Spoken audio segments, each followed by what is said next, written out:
So now we have the great pleasure, the great privilege to introduce Professor Dan Kelemen, who is coming from the University of Georgetown and who has accepted to be the keynote speaker of this conference. So, dear Dan, the floor is yours. Thank you very much. Thanks so much for the invitation. And let's see, is that loud enough? You all hear me, right?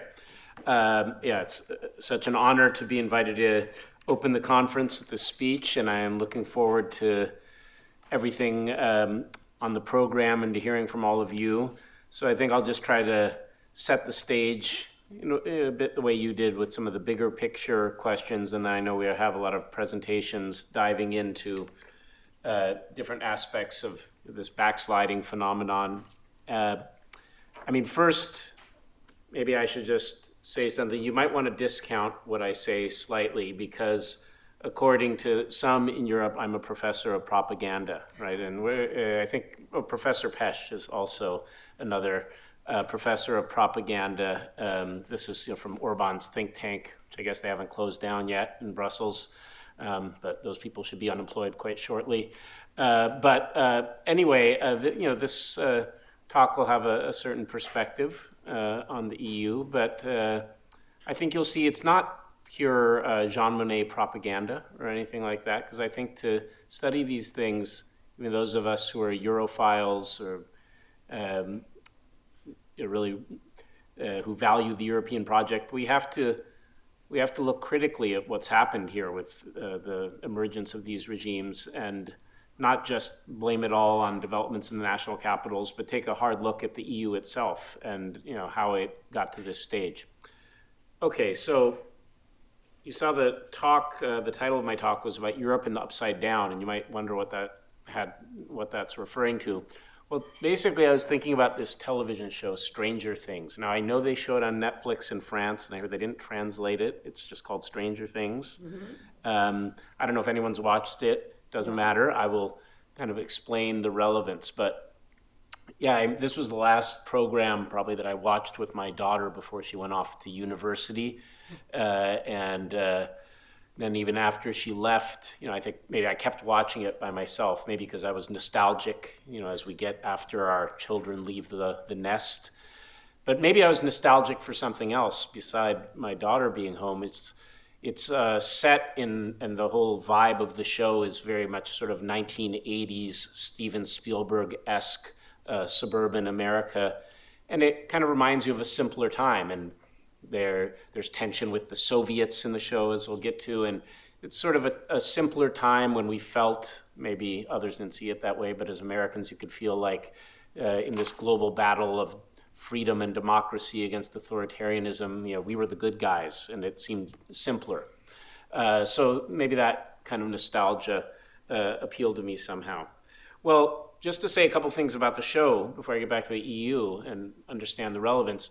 Basically, show's set in a small town in Indiana called Hawkins, and it's a kind of coming-of-age story about a group of teenage boys, and it's one of these idyllic little small American towns with a main street, and everyone knows their neighbors, and it seems very wholesome. And it's just a story about this group of friends having adventures, playing Dungeons and Dragons, and these kind of things that teenage boys do. And that's the setup, but then something happens. Okay? There happens to be a government laboratory on the outskirts of town. It's a bit mysterious. No one knows what goes on there. You have to have special passes to get in. But it turns out that they're doing very evil experiments on children in this lab, sort of these psychic experiments to create sort of psychological weapons to fight the Soviets with. And this was, again, an era. You remember those days when Republicans used to be anti-Russian dictators. It's a long time ago. You have to use your imagination. But anyway, and in the course of doing this, it becomes very sci-fi. In the course of doing these experiments, they accidentally open a passage or a gateway to a parallel universe, okay, called the Upside Down. Okay? And in the Upside Down, so there's this gate opens up into the upside down. And basically in the upside down, what happens when you pass through this gate, everything, there's a sort of shadowy parallel version of the real world. So the town is replicated, you see all the same buildings, everything, but it's all dark and cold. There's ash in the air. There's these sort of weeds, or not weeds, like vines and tendrils have grown over all the buildings, and it's just very insidious. And rather than seeing your friends there, so there gives you some images what it looks like. It opens up beneath the lab, and so basically everywhere in the show they have this image kind of captures it. You're in the real world, the right side up, but you can go through these gates and suddenly you're in the upside down and everything is dark and insidious. And in the upside down, even though you have the same buildings, instead of your friends, it's lonely, you're alone there, and there are these horrible monsters. Okay. So the key thing, before we get back to the EU, is it's revealed over the course of several seasons that the upside down can only really exist by feeding on the right side up world, right? These vines that are growing, it's later revealed they are actually connected to the right side up world, and they are sucking energy from it that feeds the growth of this dark world. And then it's revealed that there's this kind of evil overlord of the upside down, and his eventual goal is to take over and colonize the real world and turn it all into the upside down.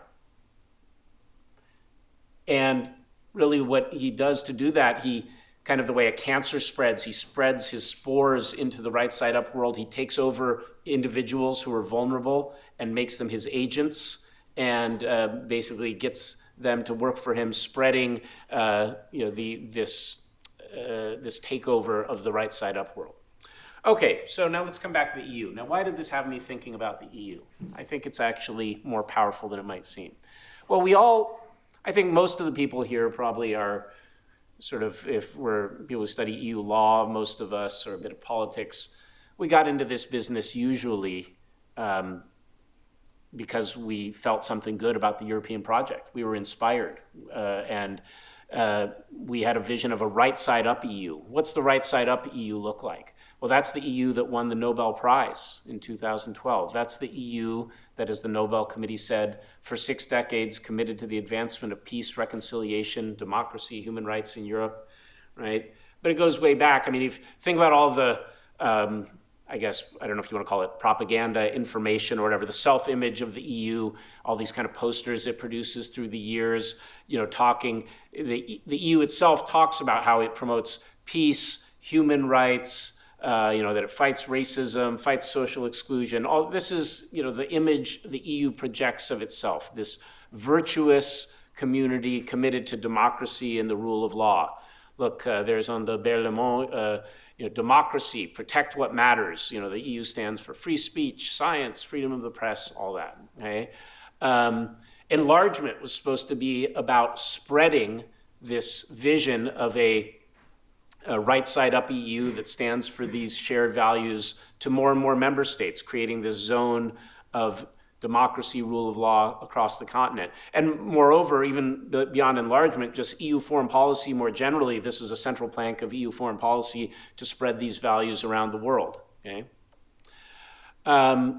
It's there in the treaties, Article 2 famously. This is, the central thing the EU says is its raison d'etre, and it's really right there at the beginning of the treaties. But the EU has an upside down, right? And that's something we have to face, right? The evil overlord of the upside down is called Vecna. So there you've got Vecna and Viktor Orban. I had the AI help me with this. But I think that's the way I started thinking about it. And I think the reason the analogy is powerful is that really there is this connection, much the way in this television program, the upside down fed off the right side up, and there are these sort of tendrils and vines connecting them. That's exactly what I want us to think about in the EU, how this upside down world was not something that arrived from Mars, is something that the EU created itself. Okay? So what's the upside down? In the 2010s, and this is a dramatic chart. This is from, and a lot of us have showed this chart in our presentations. This is from the VDEM Institute in Sweden, which is the best ratings body for sort of regime types. But you find very similar charts produced by Freedom House in Washington or the Economist Intelligence Unit in London, all these kind of rankers of regime types. And this shows worldwide, so not Europe, worldwide, which were the 10 governments in the world that experienced the most rapid backsliding or deconsolidation, as we're calling it for this conference, right? And I mean, I find it incredible. It's really striking in that decade. The two most rapidly backsliding governments in the world were both EU member states, okay? Poland and Hungary. And then, I mean, look at the list. Two of the top 5 other fastest are candidate states. And remember, enlargement was supposed to be encouraging democratization and rule of law. And yet 4 of the top 5 are either EU members or EU candidates. Incredible, right? So that doesn't seem to go with the EU's, the story it likes to tell about itself, okay? All right, and if we go fast forward a couple of years, that was the 2010s. Okay, how about now? Well, if you look just last year's report, Poland and Turkey came off the list. Poland because things improved. Turkey just because it kind of bottomed out, you know, couldn't get a lot worse, right? So it's just flat. But then Greece actually got on the list of top 10 fastest backsliders, mostly because of freedom of the press type violations happening in Greece. And Hungary and Serbia stayed. I mean, Hungary will get off in a year's time or whatever, but at least last year was there. So point is, this phenomenon is ongoing. And by the way, others may join from the EU. We'll talk about, you know, the candidates. Okay, I'm not going to talk much about this, but, you know, we all know the story of how this happened, how this backsliding happened in Hungary. Of course, there's the well-known playbook that Orban deployed. You know, thankfully it's over now, but, you know, he won the first election in 2010, captured the referees, the courts and independent bodies, then took control of the media, demonized and undermined opposition parties with different financial sanctions, things like that. Then he changed the voting rules in a way designed to help his party. I mean, there's a delicious irony I'll get to at the end of the talk, where the very rules he designed to help his party, ironically, in the end, kind of buried his party because of some unexpected changes, but we can get to that. And then he won, you know, 3 cycles of these elections after that, which the OSCE declared were decidedly unfair. But, you know, no one in the EU would say anything about that, which I'll get back to. Well, people in the parliament would, but no one in the commission or council ever would. But okay, so Hungary, that happened. In Poland, they got pretty close. For now, they pulled back from the brink, but we may go back there in Poland. All right, we can talk more about that. Point is, this cancer, this model that was pioneered by Orban, if you want to think of him as Vecna or whatever, it was spread then, you know, to other countries. Poland, where Kaczynski famously said, we will have Budapest and Warsaw. You know, we very self-consciously sought out when they got back in power to mimic the Orban model. But also in Slovenia, where Orban has a mini-me in Janša, right, who basically is an ally and kind of wannabe Orban. In Bulgaria, you know, you had Borisov, who was kind of Orban in terms of being mafia state, but knew how to keep his mouth shut at the EU level, so he didn't get in as much trouble, but basically the regime is very similar. Now he's gone, of course, and you've got Radev, who's a Russian servant. We'll see how bad he's going to be. But and then you have these backsliding problems, you know, spreading around the EU. And then, you know, who's next? Could be France, right? We'll see. If not Le Pen, maybe Bardella, right? But these problems could come here. So this, you know, this cancer metastasized, I guess is the point.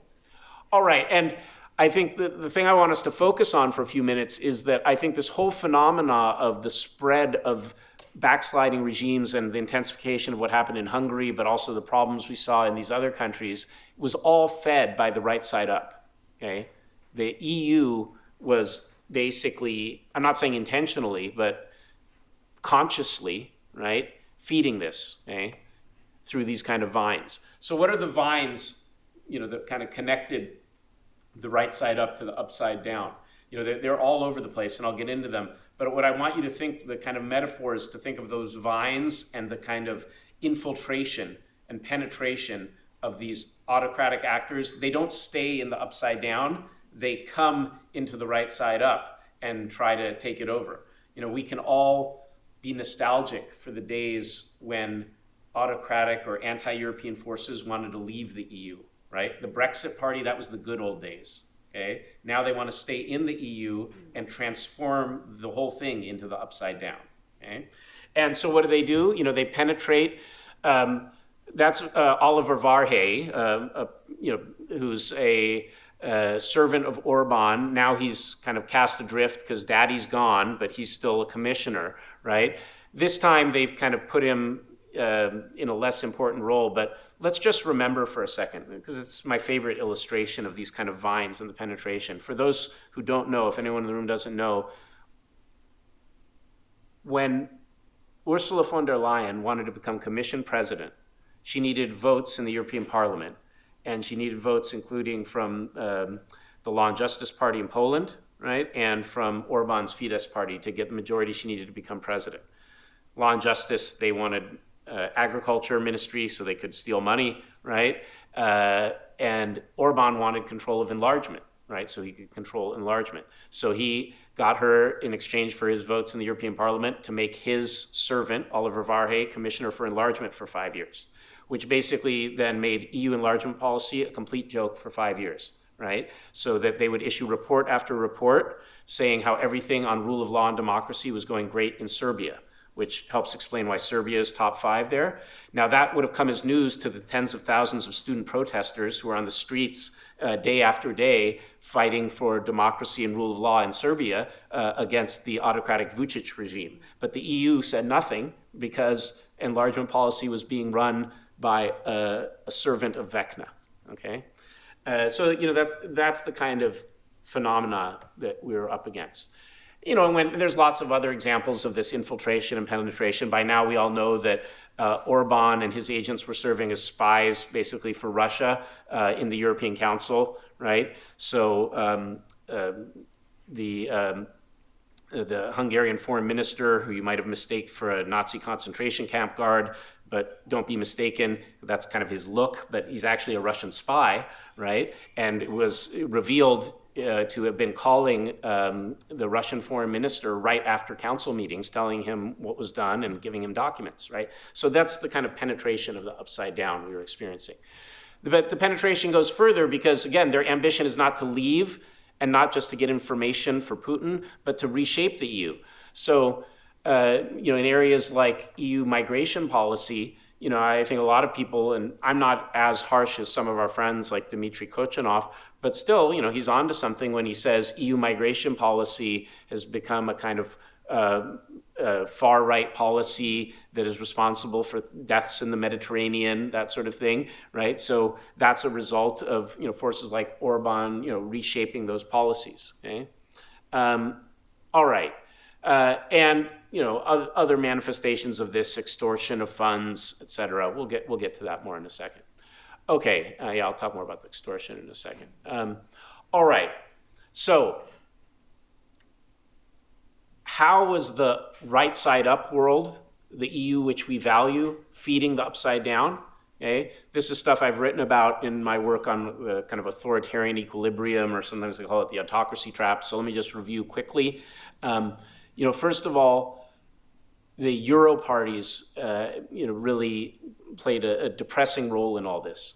And I want to pause here. I'll come back to this later, but it's easy for us to think about blaming outside forces. I've talked about how Orban was serving Putin, and that's true. But whatever Putin did to influence, Orban or undermine the EU is nothing compared to the support that Orban got from the European People's Party, which is supposed to be the founding driving force behind European integration.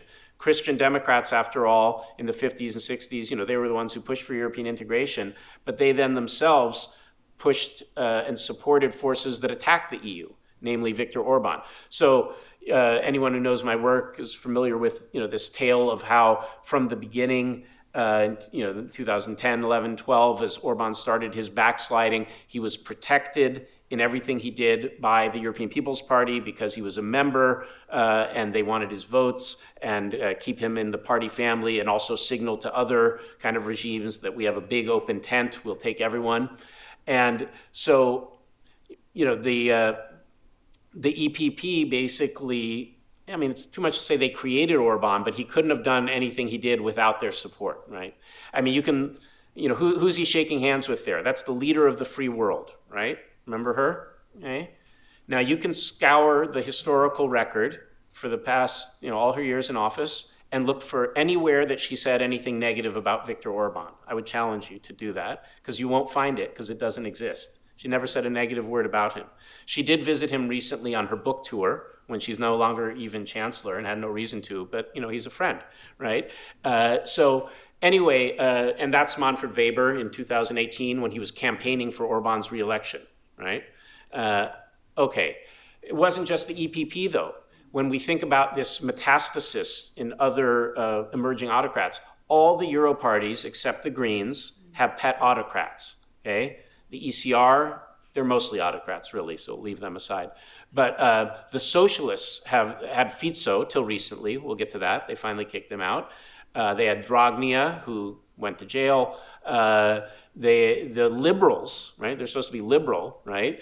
You know, they have Babiš, right? So until recently, again, we'll get to that.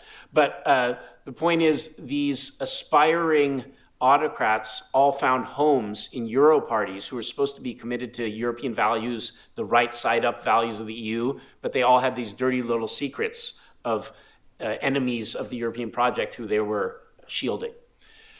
But, you know, I want to go beyond those. I mean, again, to take a tough look at ourselves or yourselves, I'm not a European, so I'll say yourselves.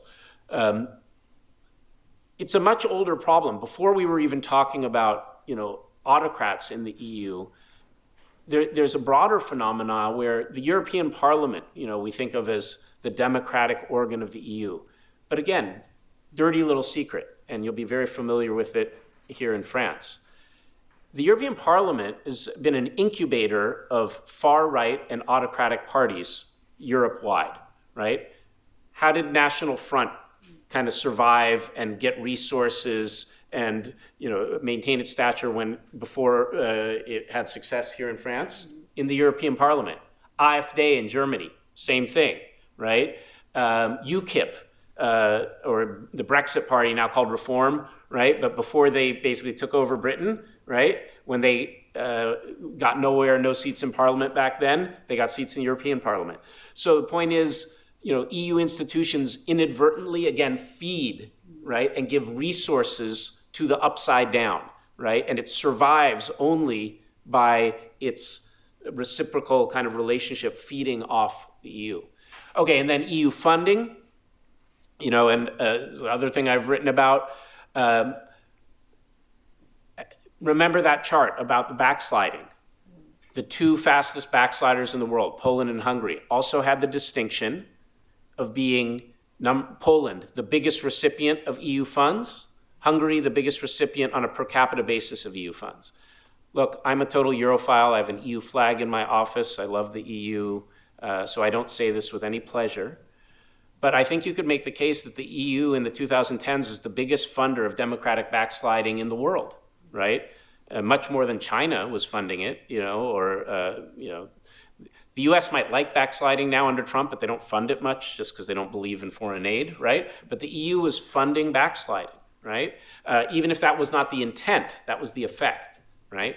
And by the way, it functions much the way oil functions in the Middle Eastern countries. There's this phenomenon called the resource curse, where autocrats can usually stay in power longer when they have some kind of resource flowing into their coffers that they can use then to support their patronage network. So it's the classic story of a kind of oil petro state with an autocracy. Well, you know, or, you know, Gulf states kind of function that way. In the EU, it's the same thing, but instead of oil, it's EU funds, okay? All right, and, you know, Orban famously enriched himself, right? His best friend from, you know, his elementary school, who basically everyone, it's the open secret that Orban can't himself be the richest guy in Hungary, okay, because that would look bad. You can do that in Russia, you can't do that in Hungary. So he had this friend of his from primary school become the richest guy in the country. It's basically, that's Orban's money, a lot of it. Orban's son-in-law, one of the richest guys in the country, his father, right? You know, all the oligarchs connected to the party, right? But this was happening also. Babiš, you know, was taking EU funds, okay. Mészáros. Now, a lot of that money has left Hungary. Petra can probably tell us more in the past few weeks. In bags, in boats, you know, they're fleeing. You know, I'm sure there's been some more action in Swiss bank accounts lately. But anyway, that's what was happening. So the EU, again, was funding it. French taxpayers were funding this. Okay? And then, of course, free movement. This is another one of these inadvertent things, right, where that I wrote about in this article I did some years ago on this, where free movement, which is one of the beautiful things about the EU. It's one of the things the EU touts about itself. We allow free circulation of people. But that actually helps the autocrats, because then basically potential regime opponents, critics, they say, I have a lot of Hungarian friends. I have very few Hungarian friends who live in Hungary, because they all left, okay? And that's because they were involved in politics, academics, things like that. They all left. And good for them that they could leave, right? Like when my dad left Hungary, he left a couple times, fascism and communism, but both times he had to sneak out. Now you can just get out without sneaking, right? So, you know, that was good. But that was also good for the autocrat, because it basically drained the opposition and prevented the thing from boiling over, right? Young, and not even political people, just young, dissatisfied people could go get jobs in Austria, whatever, and it helped the regime survive. Okay, and so that's another way in which the EU is kind of feeding this system. Okay, and then a couple other things: intergovernmentalism, the very intergovernmental character of the EU, the fact so many issues are resolved in the Council, in the European Council, the fact that the budget and foreign policy and some other areas are done by unanimity, and that even in areas not done by unanimity, there's quite a culture of consensus. All of that served to kind of help Orban retain power and help these other aspiring figures. I mean, look at that. You know, what do we see here? Macron smiling, shaking hands, Charles Michel, right? Basically, these leaders were treated as part of the sort of family, right, until the very end, right? And they were shielded, right? And they used that power in those European institutions to threaten vetoes, saying if you get too tough on us, we will veto your budget in 2020. If you get too tough on us, we will, veto sanctions on Russia, or we'll water them down, right? And so that kind of veto threat was used repeatedly to essentially extort, other member states. Okay. So anyway, I think those are, it gives you a picture of the way that the right side up world of the EU was connected with the upside down, was feeding it, was exposed to it and being corrupted by it, and the way they were becoming intertwined. So the right side up, the upside down in the EU was very much a creation of the right side up. Okay, so this brings me to really what I want to do in the rest of my talk here. Hold on, let me get a little water 1 second. Oh, I got it. I got one too. So I want to really address 3 questions in the remainder of my time. I haven't been paying attention. I have plenty of time, I think. Yeah. Which is, and I'll talk about Orban's defeat and what this means for all this. Okay, so Orban is lost. Does that mean that the kind of gate that was opened by the scientific experiment in Stranger Things, has the gate been closed? By the way Stranger Things ends, I'll talk about the ending in a bit, but they destroy Vecna, right, the evil overlord, and then they close the gate forever at great personal cost to the heroes of the story. I won't go into details, but it's a big battle, but they close the gate. Is the gate closed with Orban's defeat, right? Does this mean that you will escape this autocracy trap, this pattern of feeding autocrats, or not? The second thing I want to do is kind of even question this whole analogy I've made with this TV show and this concept of the upside down. Can we really separate? Is it wrong to really think of there being 2 different worlds, a right side up and an upside down world of the EU, this kind of dark shadow world? Or are there limits to that analogy? And then finally, if we think that the gate isn't totally closed, and I'm going to say it's not, I'll tell you, if the threat persists what does that mean? What can the EU do to protect itself if the gate isn't totally closed? So that's what I want to address.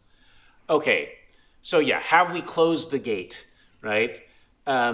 This shows you, by the way, AI is so unrealistic because I asked it to make this image, but then it has like half the people are black or African descent, so they clearly don't work for the EU because the EU is like super white. But anyway, interesting. Okay, what does it mean? Is the gate closed with Orban's defeat? Well, let's just pause for a second to have a moment of joy for Hungary. For Hungary, it does mean regime change. Orban's gone. He's not coming back. There's a profound change for Hungary, and I think we're going to see the country re-democratize. There's challenges ahead, but it's a great day for Hungary. But what does it mean for the EU? Well, it's certainly a relief. It's great to get rid of, the most powerful agent of the upside down is now gone. He was the most powerful, the most assertive, the longest enduring. He was encouraging others to follow his model, right? Now means that foreign policy on Russia won't be vetoed the way it was. People like Siarto are not sitting there reporting to Lavrov anymore. So it's very helpful. Aid for Ukraine can go ahead, all these things. So it's certainly a huge benefit. But the threat is not gone and the gate is not closed. That picture, Orban's there in the orange tie, but you'll recognize some of the others, right? Wilders, Le Pen, the cast of usual suspects. This is a meeting of MEGA, right? Make Europe great again, right?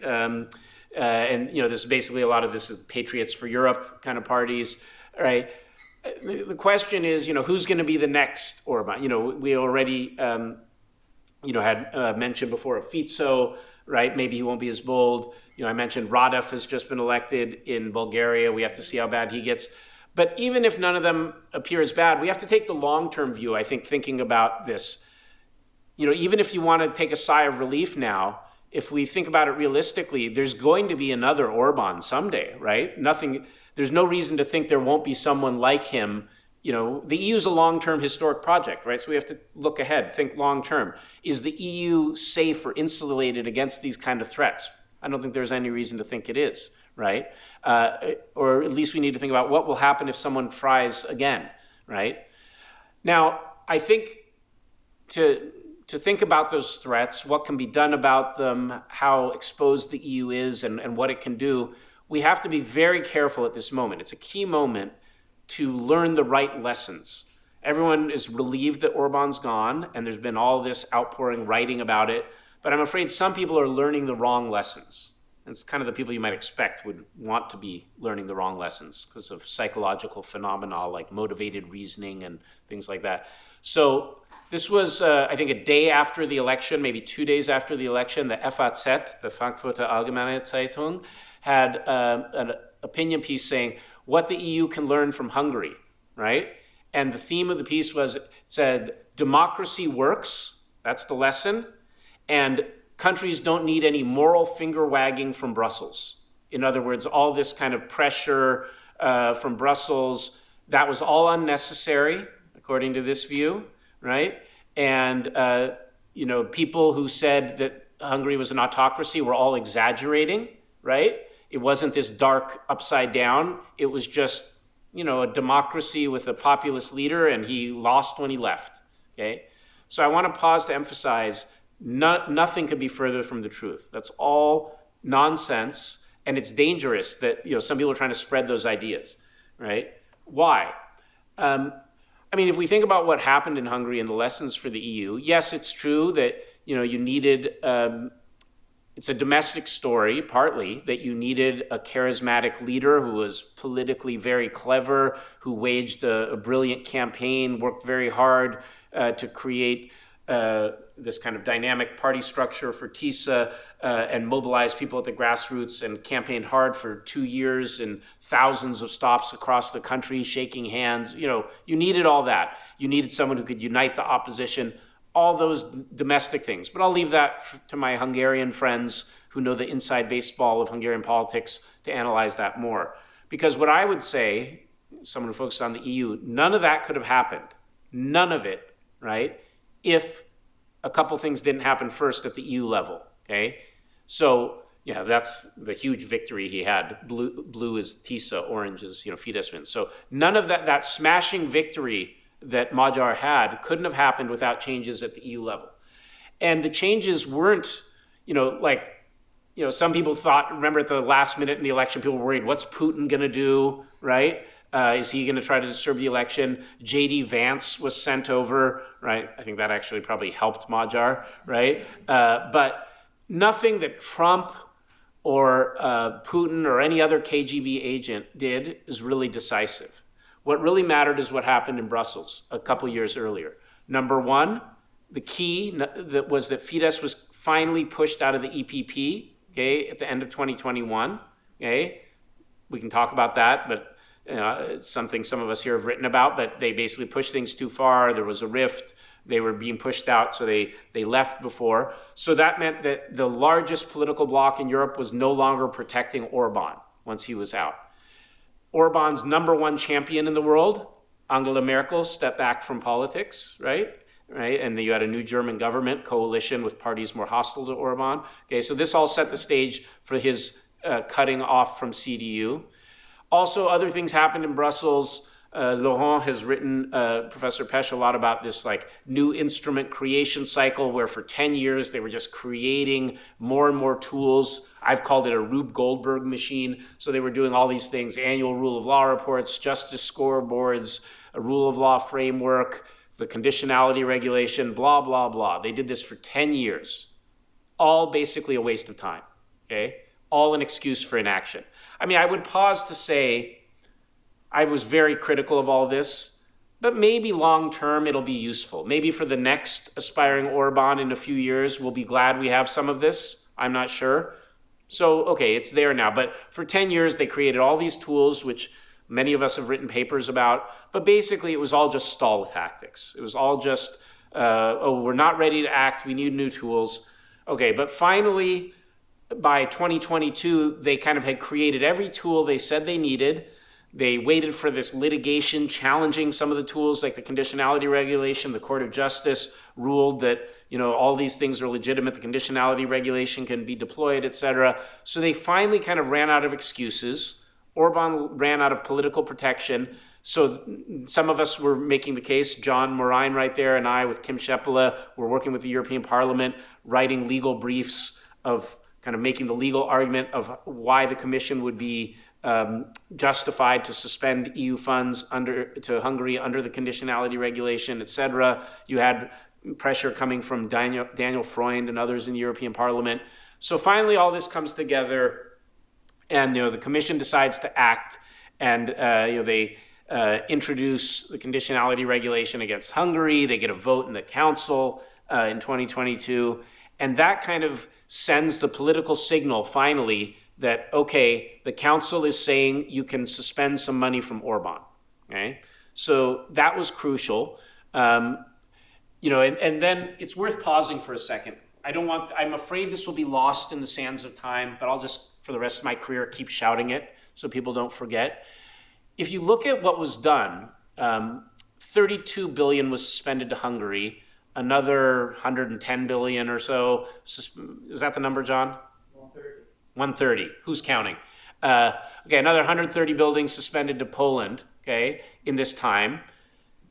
But I want to emphasize that of all those billions suspended to Poland and Hungary, only 6.3 billion of all that money was suspended using this conditionality regulation, which so much attention was paid to, right? And which you needed a new piece of legislation for. All the other money that was suspended using other tools which basically already existed, things like the conditionality regulation or aspects of the RRF, the recovery fund, right? These horizontal provisions, et cetera. So the point is, I think the right way to think about this is the Commission had the tools it needed all along. They could have suspended funds to Hungary years before. In fact, the Commission had suspended funds to Romania, Czech Republic, some other states years earlier on grounds of corruption and concerns about rule of law, right? But in this case, because it was so political and it was so clearly about Hungary becoming an autocracy, the commission, and also because the commission basically lacked the spine, they didn't want to act until they had a political vote in the council saying, we authorize you using the tool of money to put pressure on this government. Once they had that vote, they said, okay, well then we're going to use every other tool that we have that didn't even require a vote, right? So no vote was needed to use the Common Provisions Regulation or et cetera. They didn't need this QMV vote. But anyway, that's what happened. So they suspend money. Now they did start, okay, then Poland things changed. They released the funds. We can talk about that in the Q&A. Orban started extorting funds. The famous incident where he went to the toilet for 10 minutes for 10 billion euros, right? That he went to the toilet, said, while I'm gone, you can pass opening accession negotiations with Ukraine and this tranche of funding for Ukraine military aid, and then, but you have to give me 10 billion euros, right? And so they did that. Now that's being challenged before the court, right? Because that was illegal, obviously. But anyway, even with that caving in, still, as of the time of the election last year, there was still about 17 billion suspended to Hungary right then. Why is this important? Because I want to get the story right of what happened. When Magyar was campaigning and doing everything, that brilliant campaign, he could appeal to voter anger about the economy, about corruption, right? That's Orban's. You guys know about his Habsburg Palace. He built himself a Habsburg Palace. Petra, do you know what Orban's salary is, actually? It's like 150,000 euros or something, like when he was prime minister? What would it be? Yeah, not more than that. Something like that, right? But he has a Habsburg Palace, right? Okay. His dad owns it nominally, right? Based on government contracts for cement or something. But anyway, the point is that Magyar could appeal to people about the corruption, about the bad state of the economy, and also promising, hey, these funds are suspended, but if you elect me prime minister, I'll fight corruption, I'll get the EU funds restored, we'll get it back into your pockets in, building roads, doing things for the Hungarian economy, we'll fight corruption. So he could use that rhetoric and connect with people around that, partly because the EU had made it clear that they were not supporting what was happening with the Orban regime, they were suspending his funds, et cetera. So it was a potent argument for the opposition. And, in practical terms, sorry, the font's so small there, but basically part of why Orban lost was the economy in Hungary got bad, okay? And why did the economy get bad? Well, many reasons, economic mismanagement, but part of the reason was because the EU had cut off funding, right? So that was part of the economic problems Hungary was having. Now, before the EU had been afraid, we don't want to hurt common people, et cetera. But basically, you had to make the situation tough to give the opposition, I think, a chance. So they, the cutting off of funds was damaging growth in the country. Inflation was high. Real wages in like 22, 23, those first years suspension were collapsing, right? And Hungary went from being a net beneficiary of the EU budget at the end to being actually a net contributor they weren't getting funds, right? So all that was putting pressure on the regime. So, okay, what's the real lesson from Hungary as opposed to what the Frankfurter Allgemeine is saying? I think the real lesson is that democratic opposition only has a chance if Euro parties stop protecting their pet autocrats and if the EU suspends funds to any governments who go down that path. Okay, all right. Sorry? Yeah, no, I'm just keeping track. All right. So will the EU escape the autocracy trap? Is the gate closed? I mean, there's a few hopeful signs. So I mentioned this earlier. Euro parties are improving. Not only did Orban get pushed out of the EPP, but after that, the socialists at the European level, Party of European, the Socialists and Democrats, they kicked out Fico because, first of all, he's a right-wing populist Russian sympathizer. He had nothing to do with the values of the PES. Anyway, they finally kicked him out after years in the party. He went too far. ALDE finally kicked out Babiš. These are good signs. And part of why this is happening is that voters are becoming a little more aware and about these relationships, and other member parties are saying, hey, this guy's making us look bad, we're hearing about it. So this is a good sign of progress. This is the kind of thing that'll help the EU escape this trap. But on the other hand, there's other dangers, and we're not, the gate is not closed.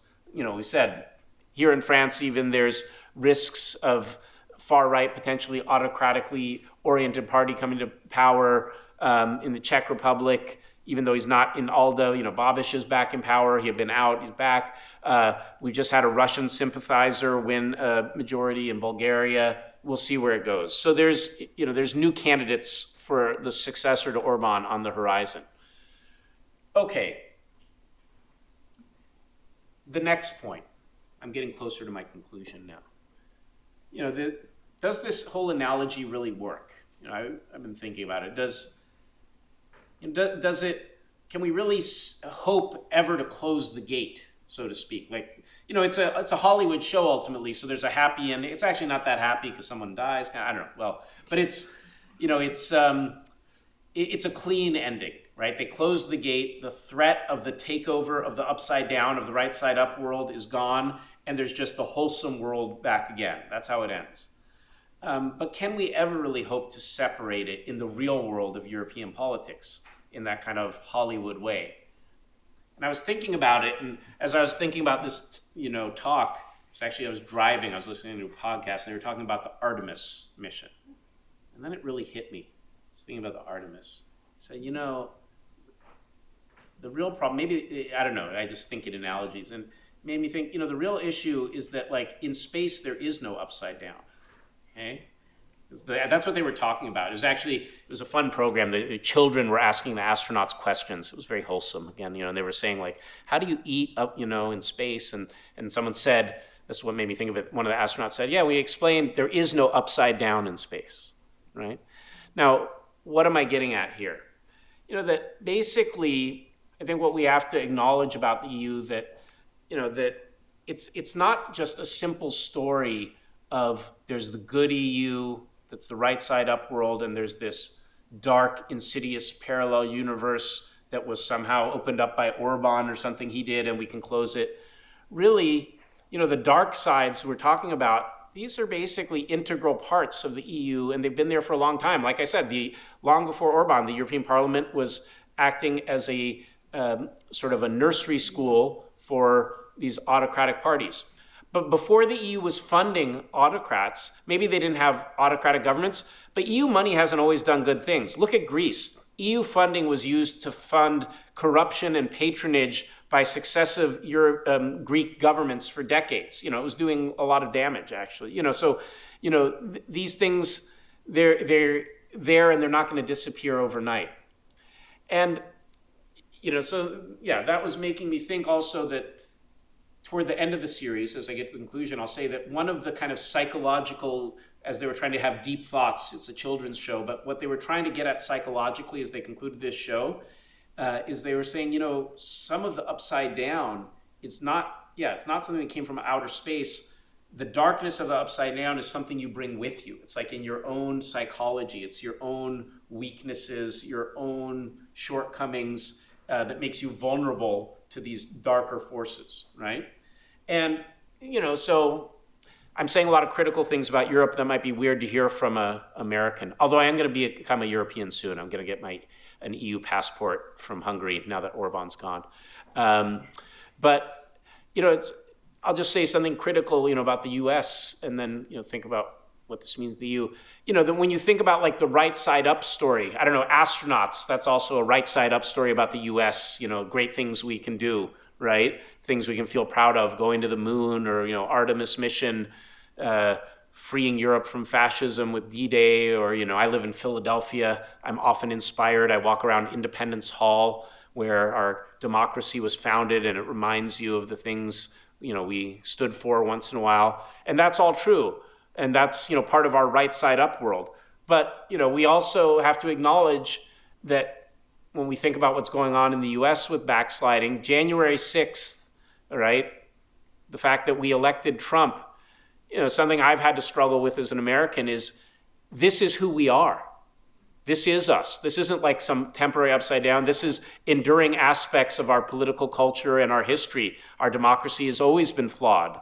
We weren't really a democracy till the Civil Rights Act in 1964, right? So all the things you learn in civics class as a kid in America are basically BS, right? Because we had systematic disenfranchisement of African Americans, and we had, by the way, in the US, authoritarian regimes led by single-party states, which were always the Democrats, in the US South for 100 years, nearly, about 90 years after the Civil War.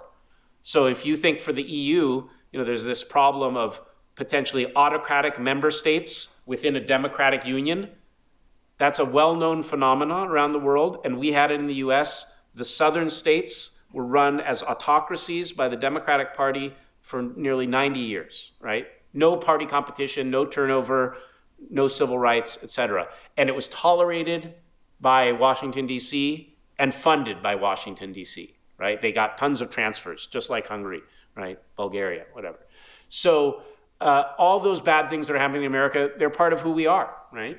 And I think, for the EU too, you need to think about it that way, that the right side up world of the EU and all those beautiful things the EU hopes to stand for, we have to acknowledge the dark sides too. Now let me just say something about how the Stranger Things concluded, and then let's kind of conclude our story about the EU. It was a little bit of a cheesy conclusion, but one of the things that happened toward the end of the show, before they had the final battle where they felt strong enough to defeat Vecna and close the gate, is they kind of illustrated one of the main characters in the show who had been possessed by Vecna and acted, was kind of taken over by Vecna. He actually came out, he had been gay throughout the show, and it was revealed that kind of his shame and dark secrets, because he was in the closet, made him vulnerable to Vecna. But once he kind of admitted who he was and spoke his truth, then he gained strength and confidence, and his friends supported him, and then they went into battle and defeated the forces of darkness. But it was basically, the point of this, insight was that, again, we're more vulnerable when we're not honest. We're more vulnerable when we have dirty secrets or something that we don't feel, we can be open about. Well, bringing that to the EU, what would I like to see? And, I think what needs to happen. I think, for the EU to defend itself against the next Orban, against these forces that are still there, EU leaders need to be more honest about the dark sides of the EU, but at the same time, believe in their power to defeat them, right? So in a way, we need to believe still in all that European propaganda, right? We need to believe in those posters, building Europe together, all those happy days of the 90s, right? And all that euphoria we were feeling around Maastricht. We need to believe in all that again. And one of the ironies, I just find it incredible, there's a lot of cynicism in EU circles, I think, these days. But who's inspired about the EU? It's like the Ukrainians are inspired about the EU, right? Or youth protesters in Serbia, right? Those kind of places that want to get in, they still believe, right? The outsiders, but I feel like many in the EU kind of lost that belief. So on the one hand, we need to believe in the values the EU stands for, democracy, rule of law, all that the EU can stand for those again. And that, in the end, in the end, it's like ridiculous that the EU felt pushed around by Viktor Orban. Are you kidding me? 2% of the EU's economy, right? It's like a petty little tin pot dictator, right? The EU could have crushed him from the beginning with their thumb if they wanted to. And by the way, the EU, let's be honest, the EU did crush some leaders it didn't like. Do you know what happened to Berlusconi? We could talk about it. Basically, Merkel and the basically French-German leadership kind of got together, said we got to get rid of this guy if we're going to resolve the Eurozone crisis, and and they pushed him out. So the point is, the EU has leverage, right? If it would choose to use it. But I think to do that, going back to this, the EU leaders need to be honest. To me, it was striking. Part of the reason, the EU leaders could never tackle Orban, beside that he had the political protection of EPP, they could never just speak the truth. Joe Biden didn't invite Hungary to his summit of democracies a few years ago because he openly said, well, he's a dictator or an autocrat. I'm not inviting them. Have you ever heard any EU leader, any prime minister, call Orban an autocrat? No.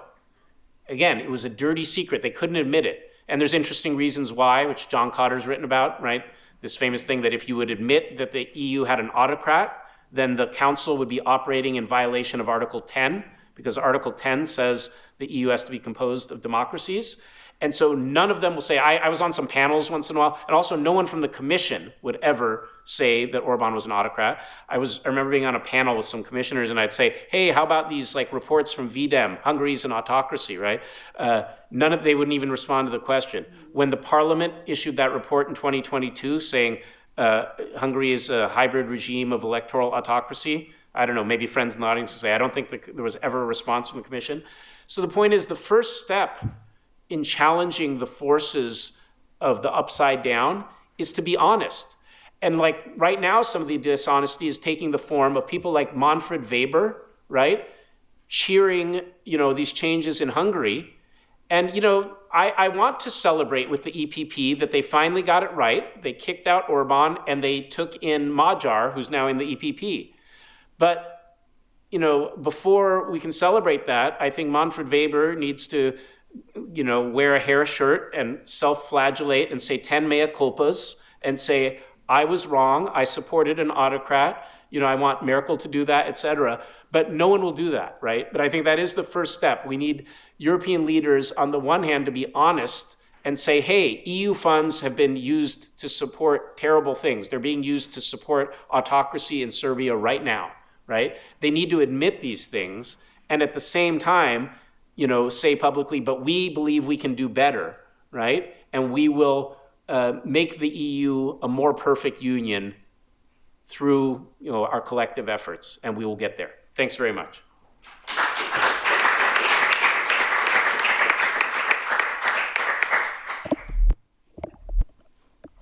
Thank you, Dan. We have plenty of time for the discussion. Yeah. Like 3/4 hours. Many thoughts about Stranger Things in Europe in particular, and maybe some discussions can occur because maybe some dissensions can appear in the room.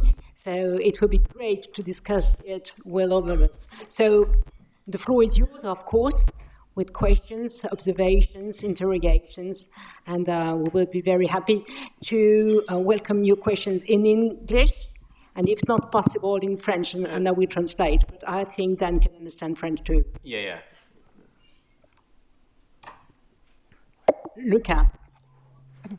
Yeah, you have some things to tell about I didn't understand if I should speak in English or French. English. Okay. C'est à vous à décider. C'est à moi. Okay, I'm going to speak in English. So thanks a lot for the speech, for the keynote. Very stimulating and interesting. So let me say that at the end, I was very happy that you said, actually, there's no upside or right side down, because the metaphor is nice, but it feels a little bit like Hollywood, Mm-hmm. And okay, I guess if you were looking for dissensus, I might have something. Yeah. The problem with all this explanation that to me is that in a way it's overestimating the EU and underestimating the role of domestic processes, political processes, and especially in the case of Hungary, the role of Hungarian society. At the end, I was struck by a phrase, by a sentence you put in a slide. You say the democratic opposition, referring to Hungary, only has a chance if a Euro party stop protecting autocrats and cut them funds. I guess this is the upside down, actually, because this is the other way around. I see things on a different way. Is stopping to protect autocrats and cut them funds is effective only if domestic conditions exist and are present or favorable. So it's another way to see the problem. But I guess, we should also stop, in a way, overestimating the EU and underestimating national political factors. Because if you say, we should believe in our power to defeat the autocrats, I don't think we need to give the EU the responsibility to solve complex domestic political situations, because this also, at the end of the day, this also fits into the narrative of people like Viktor Orban, that say Magyar is an EU puppet, We have not been defeated by Magyar, but by the EU. So to me, the EU should create the condition the architecture needed to make life of autocrats hard, and that's it, expecting it's the EU responsibility and the EU role to solve this kind of complex political situation, domestic political situation, to me is a way to underestimate, the role of Hungary. If you take the Hungarian election, Orban lost on the economy, on corruption, he lost young voters, he lost, on foreign policy. And this is exactly the same reason why at the beginning he won the election. Because when he won the election in 2010, it was not because of the EU fault. There were, specific domestic reasons why Orban won the election, and we shouldn't forget this point. So yeah, that's a kind of invitation. We can deal with this idea and accept this idea, but maybe put much more attention to what is happening domestically, and give credit to the role of parties, society. Domestic actors. We can focus on the EU, we can focus on the EU arena, but we shouldn't forget, what is happening at the domestic level. That's my point. Thank you. Should I go ahead and answer? Yeah, you can answer. Great point. And yeah, I'm certainly not trying to say that these things are driven more at the EU level or to discount domestic forces. So I take your point.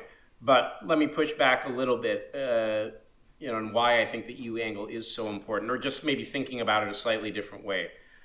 Certainly, if you ask me about, what are the drivers of the emergence of these leaders, I think it has more to do with domestic factors, okay? But I think the EU as an organization or as a union and other European leaders, right, as powerful political players in that union, I think they need to ask themselves some questions, right? And here I'm not talking about just having differences about policy, which, by the way, I think often gets conflated here. Like, you could say, Orban has very extreme views, or had very extreme views on migration or gay rights or different substantive policy issues. I'm not talking about that. I'm talking about issues about democracy and the rule of law, judicial independence, those basic issues about the system of government. And there, I think, the EU has to ask itself, why should, like you're saying, should it be the EU's responsibility? No, it shouldn't. But why should EU taxpayers fund autocracy? They shouldn't, is the simple answer, right? No EU taxpayer should be forced to fund an autocratic government, right? So I think that's number one. Why should Euro parties, which actually in the statute on Euro parties, which John's written a lot about, are supposed to be committed to democracy, human values, why should they tolerate member parties that violate their very statutes, right? The answer is they shouldn't, right? And I don't know, to me, I just think I don't want to put all the responsibility on the EU, but I want to think about it like the Hippocratic Oath, right? Primum non nocere, right? First, do no harm. And the problem with the EU and this idea of where I think, as you said, I think at the end I want to push back on the whole upside down idea because it's not such a clear separation. But what I like about the analogy with Stranger Things is this idea of more the parasitic relationship, right? That the EU, the right side, upside, was feeding these regimes. And when I say first do no harm, my point is the EU isn't responsible to stop the threat of autocracy in every member state, but I think it is responsible not to help the autocrats, right? So don't give them money, right? Don't, don't help legitimize their parties, right? Don't give these, let's make it clear, all that money for the Habsburg Palace, for all the autocrats, not all, but a lot of that was EU money from taxpayers in all these other countries, right? Going into the pockets of people. So to me, the responsibility is, you're right. You'll only get change when there's mobilization from below. But I think, to me, the most poignant thing, this is the last thing I'll say on this question, was when you would see sometimes at protests, there were a few at the Hungarian election rallies, not too many, a few, but more like in the rule of law protests in Poland back in the day, when you would see people flying EU flags, or when you see Ukraine, it's like they're basically saying, EU, help us, right? We still believe, right, in this stuff, right? And yet, that's where I think the EU does have a responsibility, that if there is going to be a mobilization from below, you should at least be on the side of them and not helping their oppressors.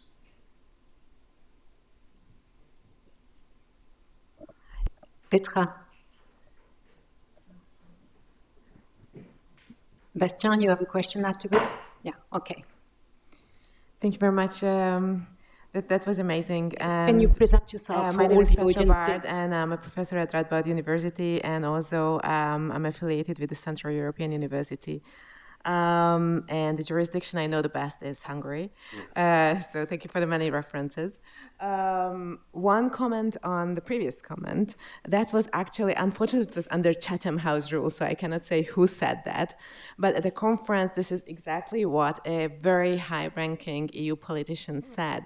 As long as the Hungarians vote in favor of Orbán, and as long as the Hungarian Constitutional Court validates whatever they do, there is nothing the EU can do. And that was 2016, and much has changed in between, and there seems to be a couple of things that the EU can do. So I think this is a shared responsibility, both of domestic actors and also the European Union. And I must say, back in the days, I found it a little worrying to hear this from a high-ranking EU politician, because it was in total disregard of changing the election laws, gerrymandering, and not having a level playing field, and media capture. Mm-hmm. So how can people have an informed vote, or how can you have a deliberative democracy without access to information? Mm-hmm. Okay, so the second is, you had many metaphors, and it was a very vivid presentation when you talked about this space and how upside down can be downside up. It just depends. Yes. But I also very much welcome the normalization of things. So to some extent, back in Budapest, to me, it was like 1984. So it was like war is peace, freedom is slavery, ignorance is strength. Yeah. And all of a sudden, someone comes and says that, no, this is not how things work. I remember how traumatized I was when I left Hungary back 10 years ago, and I went to international conference and then started explaining why it's bad to be homophobic. And people were like, yeah, we know it's bad, just move on and make your argument. And I was like, oh, thank you. It's a normal word, right? Yeah.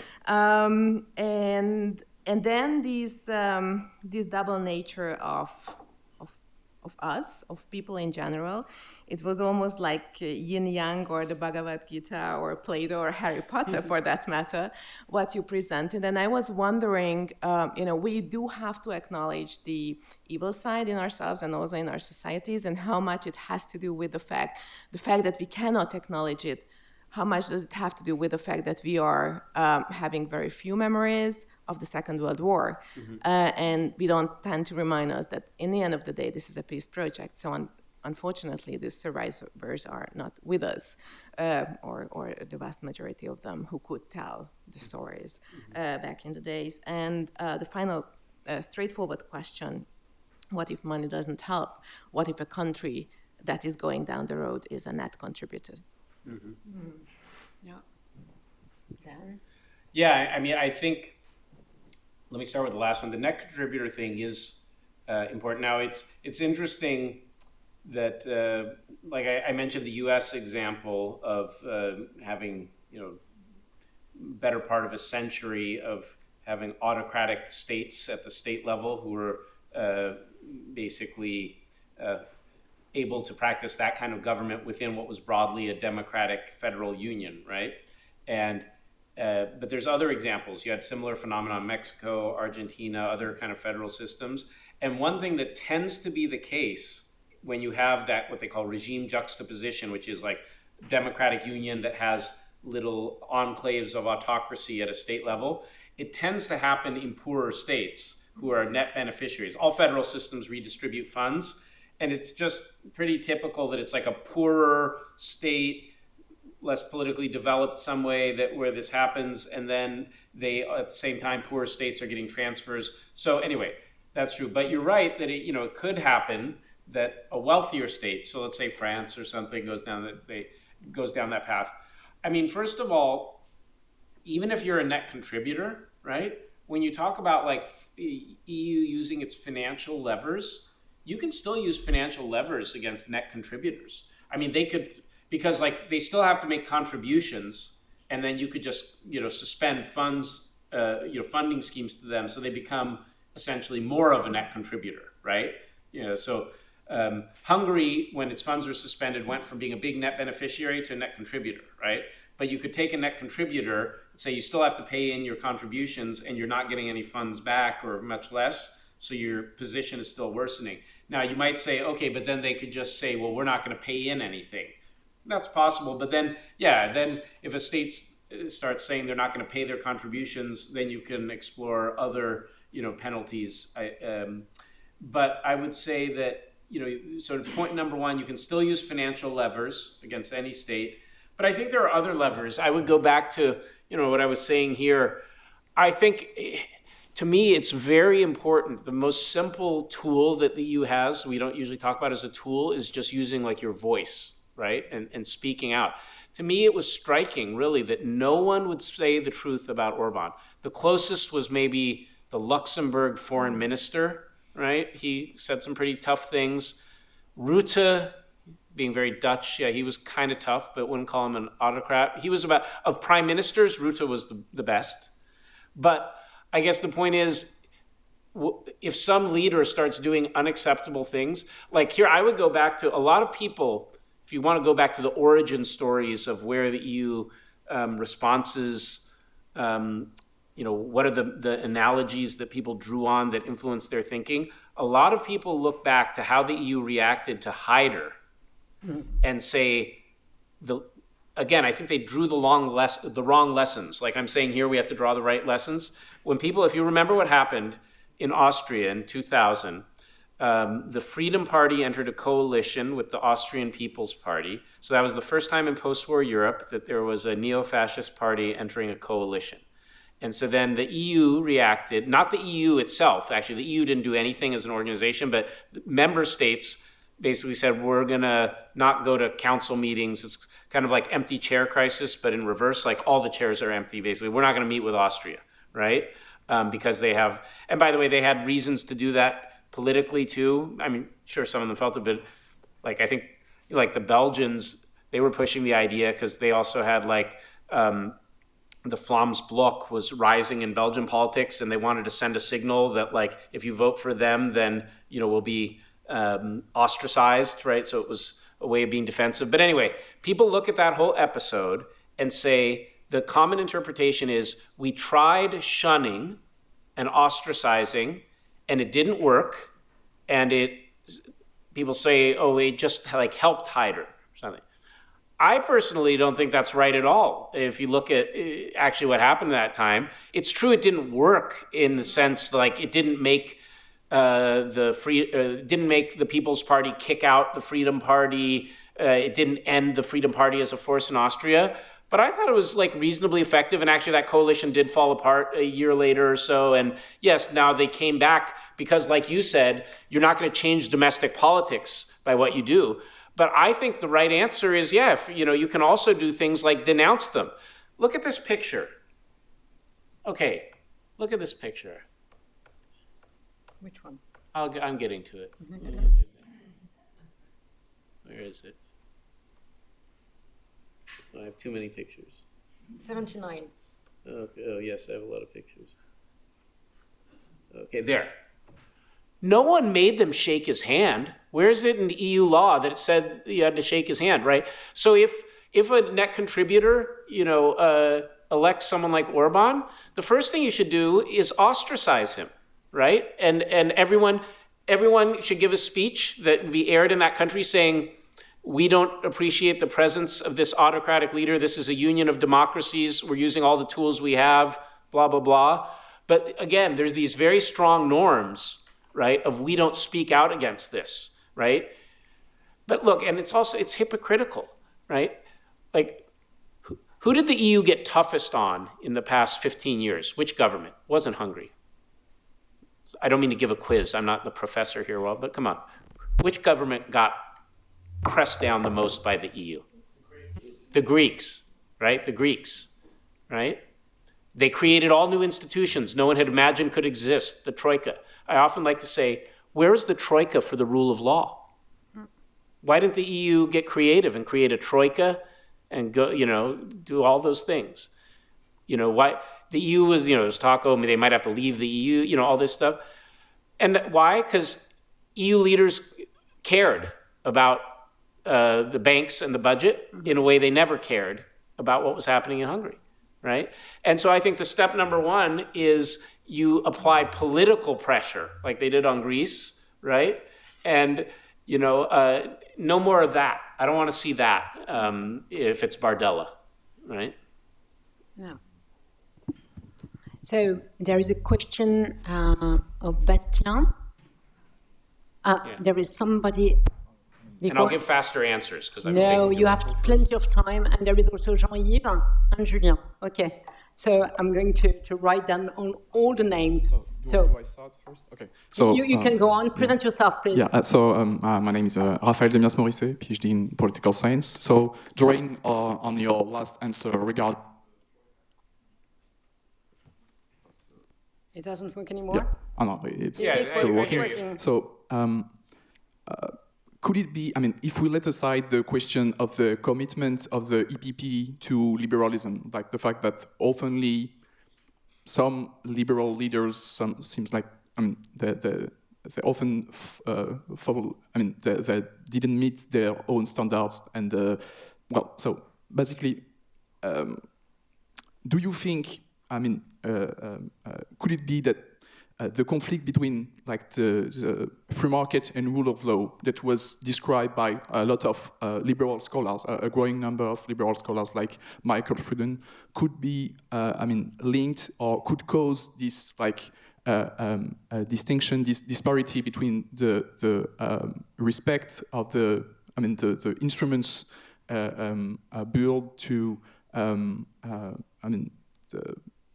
to be sure that EU countries be respectful of free markets and policies, and the relative inability of EU to make sure that rule of law was enacted by EU members. So, it's not really clear, but to put it in other words, does this whole upside-down problem could be caused by the fact that oftenly in the EU, free markets was prioritized over rule of law, actually, and the fact that even during the transition and within the in the 90s, we prioritize the exportation of free markets rather than democracy, basically. Yeah, no, it's a great question, and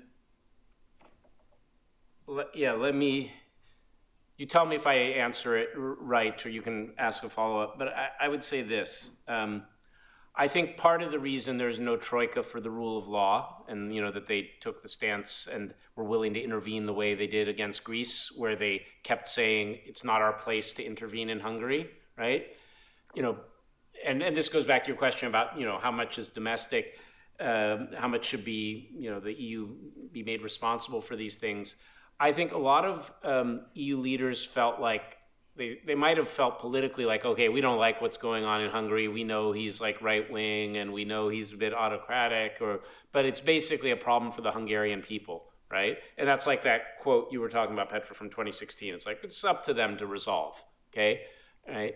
But I think part of the lesson of this upside-down story, and I'm going to get back to your free markets thing, part of the lesson I want you to take away from this lecture, if you remember anything, is this idea of the vines and the penetration is that person who said that in 2016 to Petra, that it's for them to sort out, what that ignores is that, like in Stranger Things, the upside down doesn't stay in its little area. It tries to take over and penetrate the host. It feeds off the host, which is bad enough, but then it tries to take over the host. So Orban and others like him, they don't just want the EU money to run their little autocracy back home. They want to penetrate the center. They want to put their guy in charge of enlargement policy and reshape the enlargement agenda of the EU. They will want to get their members of European Parliament on the most powerful committees and reshape policy, right? In the US example, I said we had these one-party states in the South, for 90 years. There's a great book called Southern Nation by these political scientists where they make the point that what happened over time was the Southern members of Congress from these autocratic states were there so long, because they always won, right, that they got control of the big committees, and federal policy became more reflective of their preferences. The book is called Southern Nation. So it's basically saying this South, they kind of took over Washington and made national policy reflect their views. So I think, part of the thing I want to push against is people who think it's just like the problem of the member state that has this kind of government. What they're ignoring is that will inevitably infect the broader union. Mm-hmm. And on things like free markets, I think what they were telling themselves they were saying, well, sometimes I make the joke that Hungary was not an autocracy, it was an Audiocracy, because the biggest foreign investor in Hungary was Audi. And that's emblematic of more generally that like German car makers and also just European multinationals were key sources of jobs in the Orban mafia state. And basically, leave aside his persecution of gays and migrants, he was also persecuting like local small businesses. He was running a mafia state where basically, let's say you own a medium-sized enterprise and you're doing fine, and then some Fidesz guy comes and offers to buy your company, and you say, no, I'm happy running my company, no thank you.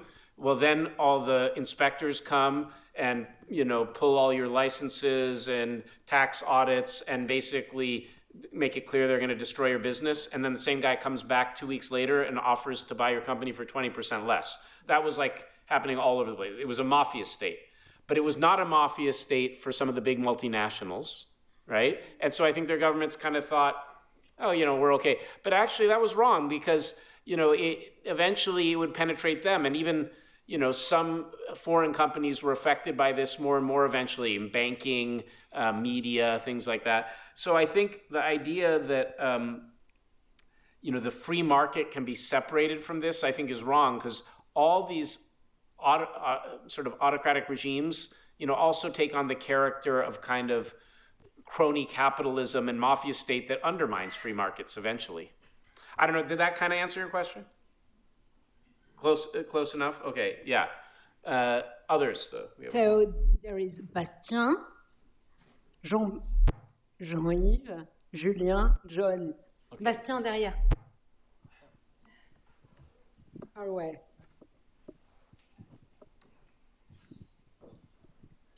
Thank you. Present yourself. Thanks, Milo. Bastien Charodeau, I'm a postdoc at the Macmillan Center at Yale, and I work on migration law. So thank you for the presentation. It was very inspiring. I really enjoyed the metaphor, although you did spoil me a little bit the last season of Stranger Things. Sorry. I haven't seen, but it's fine. It was expected, as an ending. Oh yeah, I should have given a spoiler alert. No worries. So I have one short comment and two questions. The comment is short because you already kind of touched upon it in your answers to the previous questions. But it was about, because you talked about what European political leaders need to do, the honesty, recognizing their mistakes, and then going forward, fostering the rule of law. It seems to me that most of them wouldn't want to, and it's not just a question of lack of bravery, but also, and it's because of the metaphor you're using, right? To me, it's because the vines are already taking roots in so many countries in the EU. Mm-hmm. And I know France is not in the top 10, but I would not set France aside as a country that has, at moments in specific areas, went down the road of authoritarianism. Two examples. One, the French Conseil d'État, so the French Council of State, highest administrative court, last year confirmed that the government can shut down social media to deal with the protests that was in New Caledonia. That's crazy. So under 3 conditions, which are necessity, but we know the conditions and we know what happens when we have conditions that are, if it's really necessary to deal with the protest. One, the other is the ministry, so former Ministry of the Interior, current Ministry of Justice, who openly last year again just said he would not apply the decision of the European Court of Human Rights. So I don't see these people, and that's under Emmanuel Macron. It's a comment. Maybe you wanna you already touched on it with because it's the market versus rule of law and what really matters and what are the real values behind these politicians at least, or these political parties. Is it really the rule of law? This leads me to my first question, or second kind of, which is, I was wondering if you thought about these processes and how they relate to historical fascism. When you talked about, I think that's a very powerful idea, metaphor, that it comes from within, and the question is, what's the mechanism there that makes it come from within? And you explained part of it in your presentation. It makes me think of, Arendt's take on totalitarianism, Adorno, Kramer, Polanyi too, about protecting the market. So I wonder if you have kind of these theoretical frameworks in mind too when you touch upon these topics, or if they're just historical and not really relevant anymore today. And the last question is more kind of pragmatic. I was wondering if you see any role for EU institutions that are not political institutions. Also, I'm thinking particularly of maybe the Court of Justice, but also the Agency for Fundamental Rights. Which are not, made of politicians in a way, but thank you. Thank you.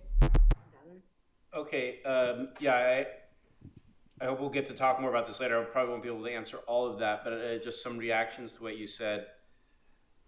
The first thought that comes to mind in reacting to what you said is maybe the way I don't think EU leaders should react, which is this famous, infamous, quote from von der Leyen when she was first being asked about some of these things happening in Hungary and Poland. When she came in, she had the famous line, "Nobody's perfect," right? And this was also part of the justification of why they're saying we're going to have annual rule of law reports on every member state. We're not just going to target Hungary or Poland or something. We're going to apply this to everyone, and no one's perfect. Of course, that's true, but I think that was kind of used, the way that was framed was it was a kind of excuse to sort of do nothing, say, okay, maybe there's problems, but who are we to judge, because no state is perfect. Now, I don't have an answer to this necessarily, but I think the question that, all of us as scholars working in this area and EU leaders or policymakers have to wrestle with is, on the one hand, it's true that each state will have incidents that seem to violate some rule of law norms. You gave some examples from France that worried you. I know, I would often get a reaction from Spaniards whenever they would hear, talk about what was happening in Poland or Hungary, say, okay, but it's worse here, where there's the arrest of the Catalan leaders, and really this is the biggest autocracy in the EU. So the point is, there's problems going on in lots of states, right? So then, where is it right for the EU to intervene? Where do you draw the line? I think on the one hand, we let the rule of law apply. These things can go to courts, whether it's the ECHR or the ECJ. Now, if states are ignoring rulings, I think there has to be repercussions for that. But I do think it raises a question of sort of, I'll just leave this as a question. I am inclined to think that while all these individual instances need to go through regular processes and et cetera, I do think we need to distinguish between states where there is a full-scale sort of effort to turn a democracy into an autocracy. I think we can distinguish that just from states that have flaws, individual issues that are really worrying from a rule of law point of view. And I do think we need to there apply more of a political criteria. That's where I want to see rulers speak out. I think it's normal to not have leaders speaking out on every rule of law related issue that happens in other member states, to respect the autonomy of their domestic processes. But I think when we have to be able to call a spade when a ruler really is going down a path toward trying to transform a democracy into an autocracy. That's where I think we need more of the political response. And I think that relates to your last question, where you were essentially saying how much should be done by courts and these other bodies. I think courts and other bodies that you're talking about have a key role to play, but political leaders can't rely on them to defend democracy. Ultimately, courts won't be the ones that save democracy if political leaders aren't willing to speak out for it too. Thank you. Jean-Yves, you can take the floor. Thank you very much. And thank you for your presentation. Present yourself. Yes, Jean-Yves Francher, so I'm teacher in political philosophy in Brussels. I would like to come back to Luca's question, but in bad English, if I may.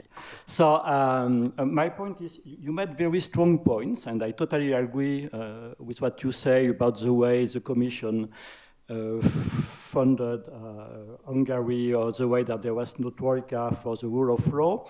But I think it's quite important to distinguish three very different levels, because there is the really European responsibility when everybody accepts that Orban receives money he shouldn't receive from the EU, and there is a huge responsibility from the European Commission.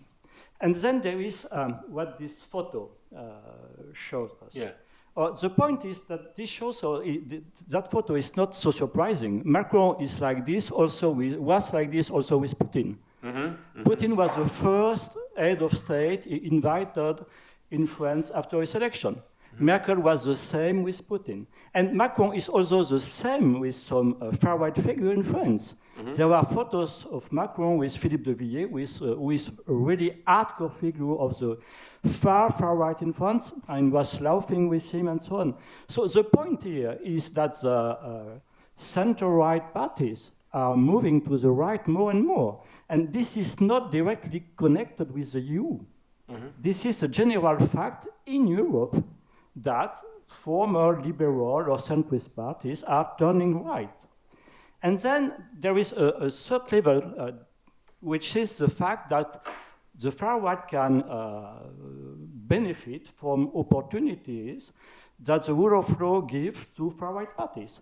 When you say that Europe feeded the National Front, I'm quite reluctant to say that, because Europe didn't feed the National Front and play absolutely no role in the success of National Front in France.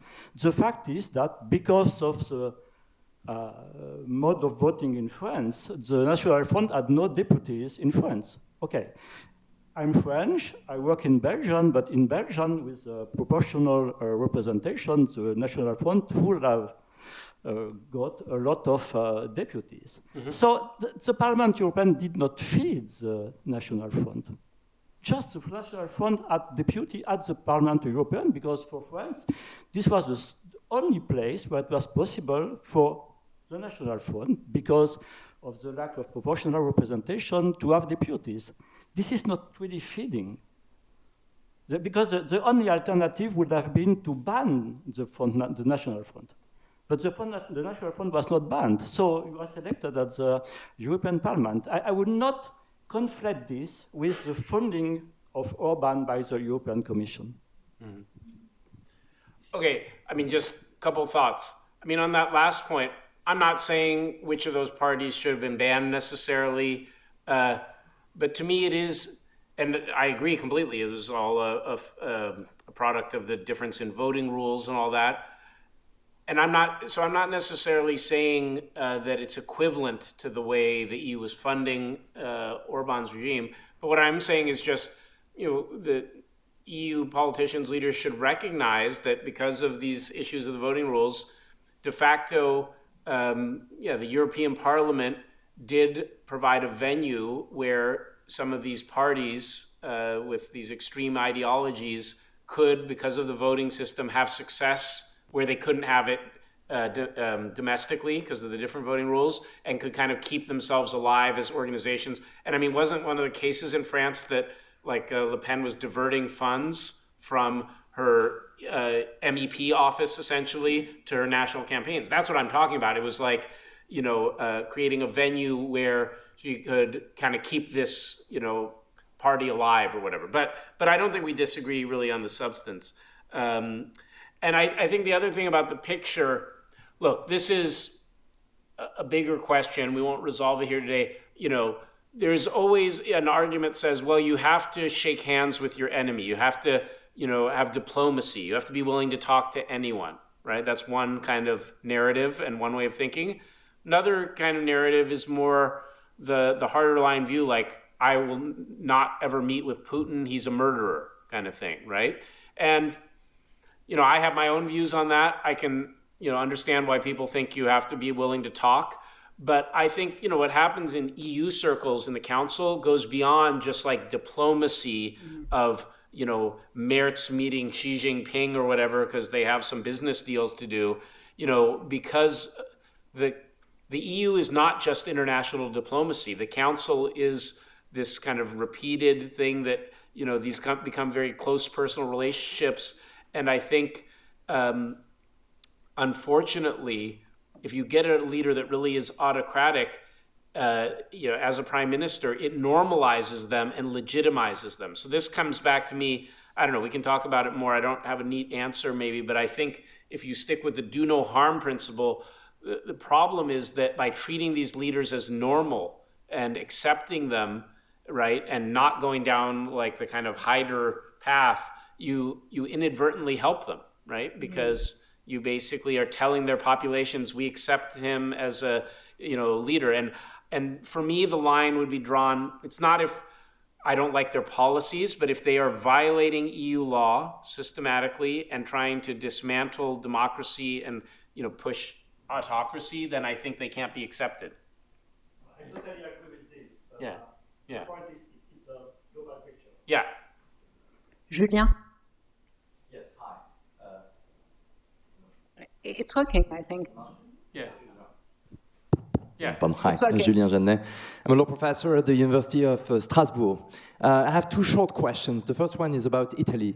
We didn't say much about Giorgia Meloni, and obviously Meloni is not Orban and Italy is not Hungary, but yet there is something about the relationship between Italy and the current European Union, kind of a honeymoon, with a lot of money being given to Italy and the way van der Leyen acts with Meloni and everything. So my question is, how do you interpret this relationship, and what do you make of it based on what you said about Hungary?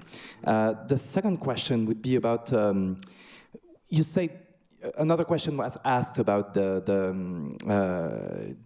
net contributors, France and Germany, for instance, and you replied by saying, based on an economic from an economic standpoint, basically, you have to give money, you have to receive money, but if tomorrow Germany were to become AfD or France to become RN, what about the political influence of those leaders inside the European institutions? So, do you think it would change a lot if you compare that hypothesis to what we saw with Poland or Hungary?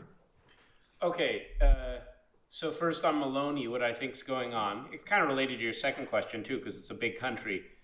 I think what's going on with Meloni, I'm curious what others think, is that EU leaders it's a combination of breathing a sigh of relief and just like, crossing fingers, hoping like she's not turning out to behave as bad as they expected. Like, when they thought, they were, I think, worried again, that her party has a neo-fascist heritage, they were worried that this could be like the first example of an Orban type leader in the government of one of the original six and a big country, right? So harder to deal with, right? And since she's like remained pro NATO, she's not like Salvini with Russia and stuff like that. And since she hasn't yet dismantled the judiciary, she did some sketchy moves, but they were rejected. I think everyone's sort of breathing a sigh of relief that they think it's tolerable. That's what I think is going on with her. I think it relates then to your second question, because you're basically asking what happens if really big countries get taken over. Let's put it this way. This is, okay, now the optimist in me will come out. Yeah. We have this phenomena of regime juxtaposition. It happens where there's autocratic enclaves within broader unions of democracies. You're kind of asking, well, what if lots of them get taken over? What if half the EU becomes autocratic? Well, yeah, then the EU at the EU level will also become autocratic. I am more optimistic, but then it's basically, you're saying like, what if most Europeans want authoritarianism? Well, that would be very bad, right? And I wouldn't like it. But then I don't think there's anything that any institutions, or schemes will do to stop it, right? But fortunately, I think that there's enough support for democracy and rule of law values in Europe that it's unlikely that there'll be a mass takeover. I'm not saying that one big member state couldn't go that way, right?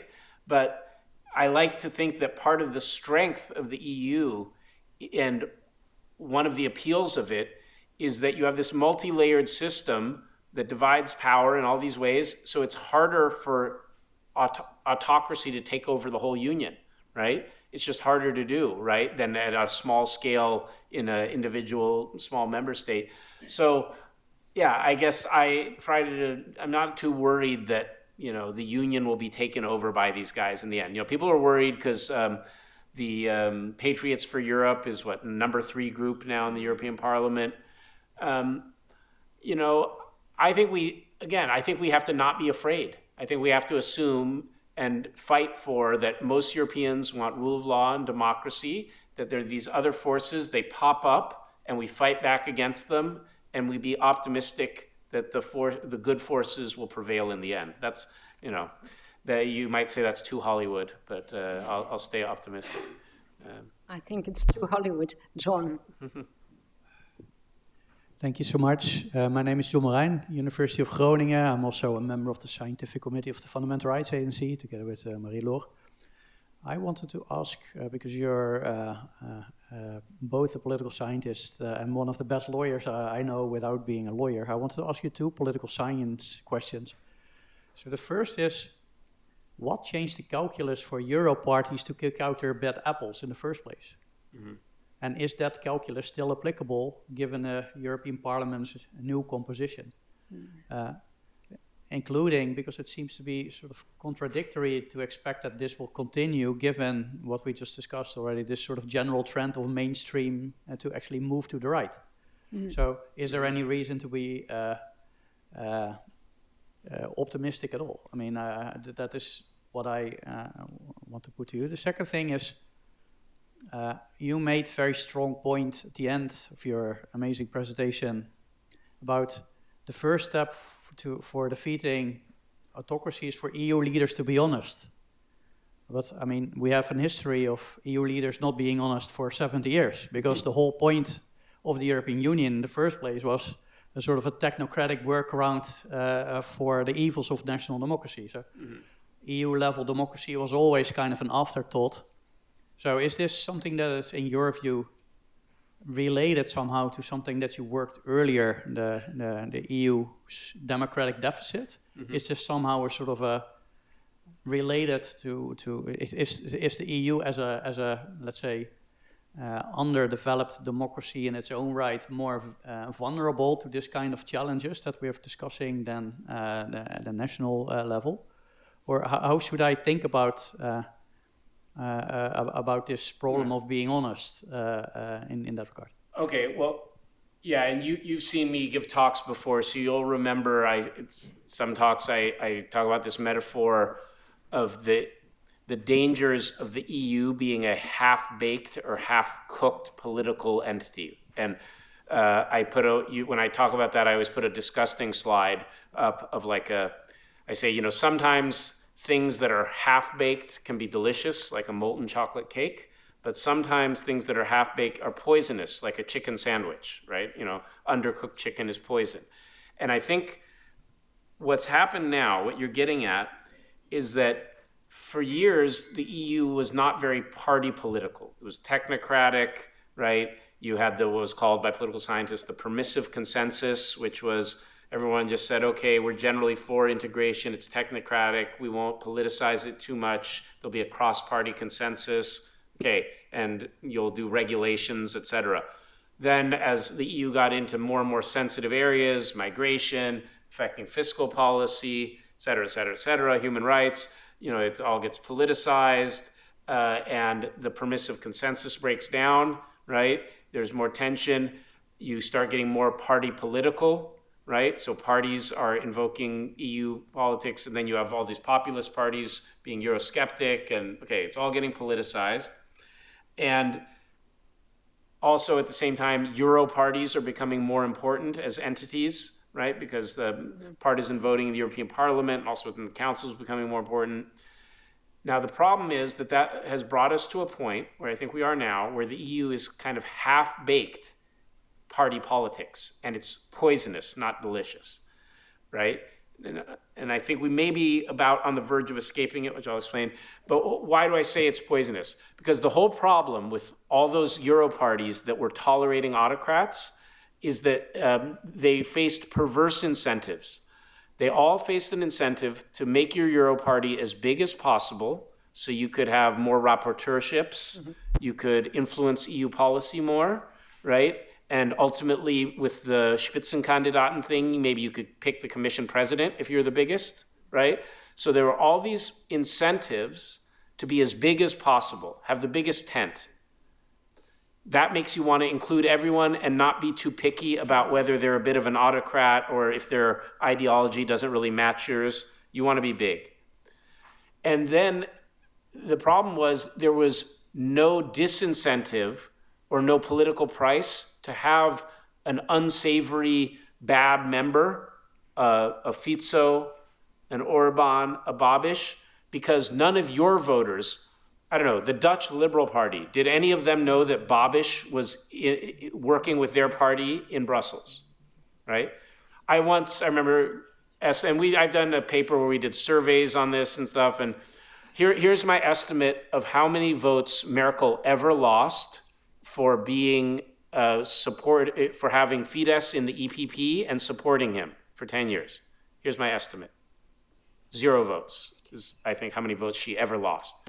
No one cared. And it was striking, right? Think about it. We were talking about this with Laurent the other day. When there was one day of cooperation between AfD, I'm going to come to the future now because this is all breaking down. But a few years ago, when there was one day of cooperation between AfD and CDU, I think it was in Thüringen, right? It led to nationwide protests, tens of thousands of people, and Annegret, what was her name? AKK, can't remember the KK, but she was the successor to Merkel to lead the CDU. She was kicked out. That was the end of her political career because she allowed one day of cooperation between far-right forces and CDU to happen in Germany. That was a rote Linie. And I remember just being struck. They're 10 years in bed with Orban and no one cares because that's happening in Brussels. Okay, so that was the poison of EU politics, party politics, that voters didn't care. And so it encouraged basically allying with bad people, bad autocrats, because your voters didn't penalize you, where they would have penalized you at home. What I think started changing in the last couple of years is there is more awareness, right? This started happening in the EPP. They started getting asked questions about their alliance with Orban that I think started spreading. Other Euro parties started saying, so I think what happened with Fico is other socialist parties said, we can't be in a party with this guy. He's like for Russia. He like works for Putin. And some of our voters won't like it, right? So they were worried there's more awareness. And so I think that's a good development. And, in a way, the last thing I'll say, it's not contradictory because now the newest phenomena, on the one hand, they're kicking out these guys from their parties. On the other hand, some are crossing red lines. So the EPP is working, with Patriots for Europe. And I think many countries now, the taboo on working with the far right is gone. It's happening everywhere. And I think that's not intention, because really I think what's happening now is, on the one hand, some of the parties are saying, okay, we'll get the far right or the autocrats out of our party, but then maybe we have to work with them, right?